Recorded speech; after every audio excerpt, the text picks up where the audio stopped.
তানিশা এখন Dubai chocolate কিনছে 15 দাম। এখন তানিশা এটা খুলতেছে। ওরে বা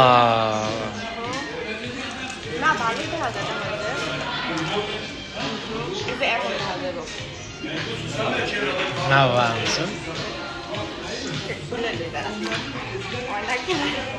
খুলতে এত কষ্ট। ঠান্ডা কিন্তু এই গাল বাঙালি সমস্যা, বাঙালি তো খাইব মানুষ।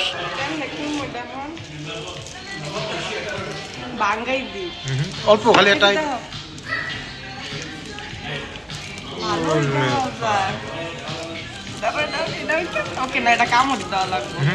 কামড় দিলাম দেখি। নাইস। কেমন?